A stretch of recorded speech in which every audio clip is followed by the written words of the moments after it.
हाय दोस्तों, अस्सलाम वालेकुम। कैसे आप लोग? मेरा नाम नबील है। वो कैमरा कंपैरिजन जिसका आपको बेसब्री से इंतजार था, आईफोन 13 वर्सेस आईफोन 14। क्या है इतना बड़ा डिफरेंस? जबकि दोनों में है सभी कैमरास 12 मेगापिक्सल के। रियर फेसिंग कैमरास दोनों के अंदर एक वाइड और एक अल्ट्रा वाइड है। फ्रंट फेसिंग कैमरा भी दोनों में 12 मेगापिक्सल के है, लेकिन आईफोन 14 के अंदर मिलता है आपको ऑटो फोकसिंग। आईफोन 14 के अंदर फ्रंट और रियर फेसिंग कैमरा में आपको मिलता है फोटोनिक इंजन की टेक्नोलॉजी, जो कि प्रोसेसिंग का तरीका है एप्पल का, उसके लिए एक मार्केटिंग टर्म बोलिए। और आईफोन 14 के अंदर सिनेमैटिक वीडियो मोड के अंदर 4K भी मिलता है आपको। तो चलिए देखते हैं इस कंपैरिजन को शुरू करके कौन है असली विनर, और क्या आपको पैसे बचा के आईफोन 13 के लिए जाना चाहिए जो 50 से 60 हजार रुपए में आपको आसानी से मिल जाता है, या फिर पूरे 80,000 रुपए देके आपको आईफोन 14 के लिए जाना चाहिए। क्या ये प्राइस डिफरेंस मैटर करेगा आपको? ये इस वीडियो के अंदर आपको पता चल जाएगा। कंपैरिजन शुरू करने के पहले दोस्तों मैं आपको कुछ इंपॉर्टेंट बात बताना चाहता हूं कि आजकल जो है चीजें महंगी हो रही है डे बाय डे, और एक वेबसाइट से दूसरे वेबसाइट पे जब हम जंप करते रहते हैं कूपन तलाश करने के लिए ताकि ऑनलाइन डील्स हमको कुछ अच्छी मिल जाए, जो फोन हम खरीदते हैं वो कुछ सस्ते में हमको मिल जाए, तो ये काफी फ्रस्ट्रेटिंग हो जाता है हमारे लिए। तो इसके लिए आप इस्तेमाल कर सकते हो मेरी तरह गो पैसा एप्लीकेशन, जिसका लिंक डिस्क्रिप्शन में है। ये एक ऑनलाइन कूपन और कैशबैक देने वाला एप्लीकेशन है जिनका टाइप है 1500 से ज्यादा स्टोर से, जैसे Amazon, Flipkart, AJIO, Myntra etcetera. और गो पैसा एप्लीकेशन के अंदर इनकी जो स्टोरीज है इसमें आप डेली डील्स भी जो है वो देख सकते हैं, स्टोरीज अपने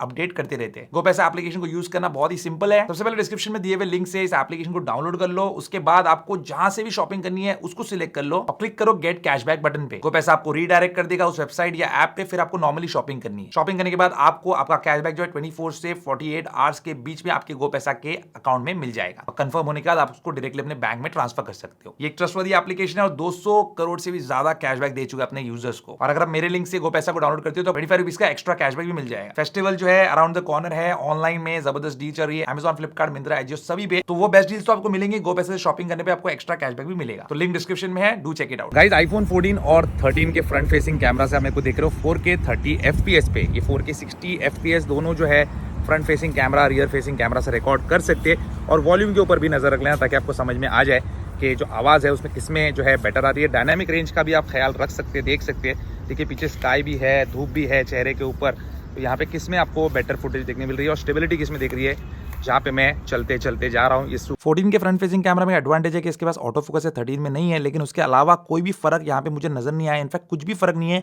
ऑडियो भी एक्जैक्टली सेम है। लेकिन एक फर्क है कि आईफोन 13 की फ्रंट फेसिंग कैमरा की फुटेज 14 के मुकाबले स्टेबल है। अगर आपको यकीन नहीं आता तो वीडियो को थोड़ा पीछे करके आप फिर से देख लीजिए। यह है दोनों कैमरास के फ्रंट फेसिंग कैमरा से सिनेमैटिक वीडियो मोड। अब यहाँ पे आईफोन 14 जो है ये 4K में ले सकता है इस वीडियो को, और आईफोन 13 ले सकता है इसको सिर्फ 1080p में। अब यहाँ पे अगर आप इस कंपैरिजन को बड़े स्क्रीन में 4K में देखेंगे फुल रेजोल्यूशन में, तो आपको समझ में आ जाएगा कि 14 जो है बेटर क्वालिटी निकालता है। अगर छोटे से फोन पे आप देखेंगे और कम रेजोल्यूशन पे देखेंगे तो आपको समझ में नहीं आएगा। तो इस वाले मोड के अंदर 14 विनर है, लेकिन स्टेबल जो है आईफोन 13 है यहाँ पे भी। अब रियर फेसिंग कैमरा की सिनेमैटिक मोड देख लो आप दोनों फोन्स के अंदर। अब यहाँ पे जो है आईफोन 14 4K में कर सकता है, 4K 30 FPS, 4K 24, 4K 25। तो ये कंटेंट क्रिएटर्स के लिए बहुत अच्छा है। सिनेमैटिक मोड इन 4K 13 नहीं कर सकता। और यहाँ पे अगर आप स्क्रीन देखेंगे क्लियर फुटेज जो है आपको आईफोन 14 में नजर आएगी। बाकी एज डिटेक्शन वगैरह थोड़ा सा बेटर है आईफोन 14 में, कलर्स भी थोड़े बेटर निकल के आए। सिनेमैटिक वीडियो मोड का विनर है आईफोन 14। ये है रियर फेसिंग कैमरा से ली गई 4K 30 FPS की फुटेज में लेके वॉक कर रहा हूँ दोनों ही फोन को अपने हाथ में। और यहाँ पे स्टेबलाइजेशन जो है स्लाइटली बेटर है आईफोन 14 में। अभी मैंने एक्शन मोड का यहाँ पे इस्तेमाल नहीं किया हुआ है, फिर भी स्टेबलाइजेशन जो है आईफोन 14 का बेटर है। और यहाँ पे अल्ट्रा वाइड है, इसके अंदर आप देखेंगे तो बहुत ही सिमिलर फुटेज आपको नजर आएगी। यहाँ पे फर्क बताना बहुत ही मुश्किल है कि एक जनरेशन पुराना फोन है और ये दूसरा जो है एक जनरेशन नया फोन है। यहाँ पे मैं डिजिटल जूम इन भी करके आपको दिखा देता हूँ, बहुत ही मामूली आपको फर्क देखने मिलेगा। शायद आप पॉज करके देखेंगे तो, अदरवाइज यहाँ पे कोई मेजर डिफरेंस नहीं है। और इस पत्तों पे जब मैंने जूम इन किया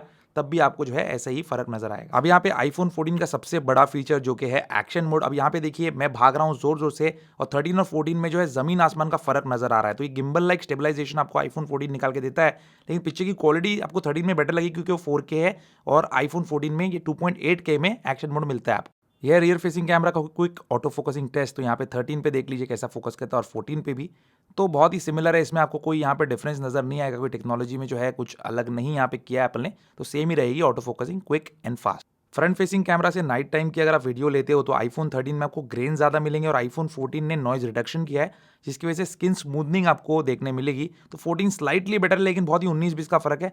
देखना और इसको पहचानना बहुत ही ज्यादा मुश्किल है।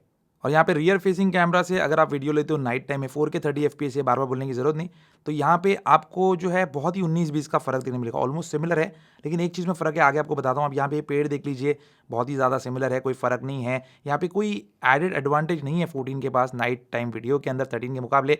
लेंस फ्लेयर भी आपको दोनों में एक्जैक्टली सेम देखने मिलेगा 13 और 14 के अंदर, लेकिन यहाँ पे अगर हम इस डोमिनोज पिज्जा के बोर्ड पे जूम इन करते तो ओरिजिनल कलर जो कैप्चर हुआ है वो आईफोन 13 में हुआ है। आईफोन 14 ने उसको थोड़ा सा चेंज कर दिया, ब्लू का कलर भी, और जो रेड है उसका शेड भी चेंज कर दिया है उसने।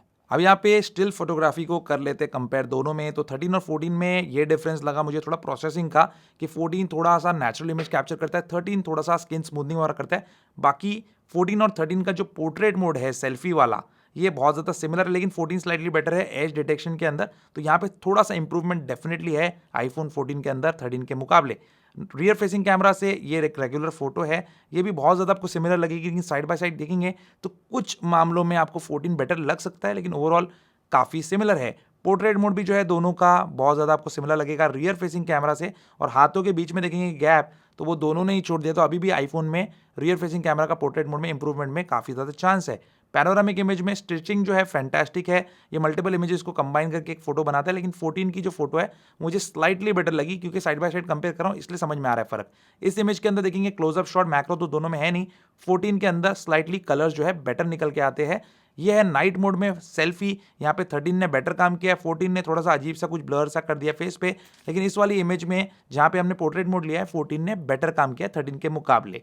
इसके बाद नाइट मोड के अंदर ही रियर फेसिंग कैमरा का इस्तेमाल जब हम करते हैं तो 13 ने अगेन थोड़ा सा जो है ब्राइटनेस बढ़ा दिया है, स्किन स्मूथनिंग किया, 14 ने नेचुरल इमेज कैप्चर किया है, और सेम कहानी इन दोनों के पोर्ट्रेट मोड में भी है रियर फेसिंग कैमरा से, लेकिन स्टिचिंग या एज डिटेक्शन जो है 14 का बेटर है। नाइट मोड फोटोग्राफी के अंदर दोनों ने जो है इक्वली गुड काम किया है। दोनों की जो नाइट मोड की फोटो है वो एक जैसी आपको लगेगी। ये बिल्डिंग देख लीजिए, और ये बिल्डिंग को थोड़ा जूम करके भी दिखा देता हूँ, दोनों में फर्क पहचानना जो है बहुत मुश्किल है। तो एप्पल यहाँ पे जो बोल रहा है कि हमने नाइट फोटोग्राफी को बहुत ज्यादा इंप्रूव किया है, मुझे वो इंप्रूवमेंट इतना ज्यादा नजर तो नहीं आया। तो गाइस देख लिया आपने कैमरा कंपैरिजन, क्या समझ में आया आपको इससे? क्या आपको पैसे बचा के आईफोन 13 के लिए जाना चाहिए, या फिर आईफोन 14 के लिए ऑल आउट जाकर एक्स्ट्रा 20 से 30 हजार रुपए खर्चा करने चाहिए? देखिए मैं आपके लिए ये चीज बहुत सिंपल कर देता हूं। अगर आप एक कंटेंट क्रिएटर है तो आईफोन 14 आपके लिए बेटर रहेगा, क्योंकि इसमें जो स्लाइट एज आपको मिलता है, जिससे सिनेमैटिक मोड के अंदर आपको 4K मिल जाता है और एक्शन मोड मिलता है आपको वीडियो के अंदर, ये दो ही बड़ी चीज मुझे लगी जो आईफोन 14 के फेवर में जाती है। अदरवाइज इसके अलावा ना ऑडियो के अंदर कोई फर्क मुझे लगा, ना ही पिक्चर क्वालिटी के अंदर कोई मेजर डिफरेंस मुझे लगा, ना ही नाइट मोड के अंदर मुझे आईफोन 14 जो है 13 के मुकाबले कुछ ज्यादा सुपीरियर लगा। बहुत ही मिनिमम जो है इसके अंदर डिफरेंस है 19-20 का, जिसको फर्क बोलती है, उससे भी कम का फर्क है। तो एक बात का ध्यान रखना, अगर आप एक कंटेंट क्रिएटर हो, आपको कंटेंट क्रिएट करना है इंस्टाग्राम के लिए, यूट्यूब के लिए, कहीं के लिए भी, और आप उस कंटेंट से पैसा कमाते हो वीडियो से, तो आपको एक्स्ट्रा पैसा खर्च करके आईफोन 14 के लिए जाना चाहिए, क्योंकि ये जो चीजें हैं वो आपके लिए बेनिफिशियल हो सकती है। जैसे आप भाग रहे हो और आप जो एक्शन मोड का इस्तेमाल कर रहे हो, तो इट विल बी बेनिफिशियल। इसके अलावा कोई भी रीजन नहीं है कि आप आईफोन 14 चूज करें आईफोन 13 के ऊपर just because of the cameras. आप लोग क्या सोचते हैं गाइस इस सब के बारे में? मुझे कमेंट्स में लिख के जरूर बताइए। उम्मीद करता हूं दोस्तों आपका आज का वीडियो पसंद आएगा। पसंद इसको लाइक एंड शेयर जरूर कीजिए, मेरे चैनल को सब्सक्राइब कीजिए। Good bye.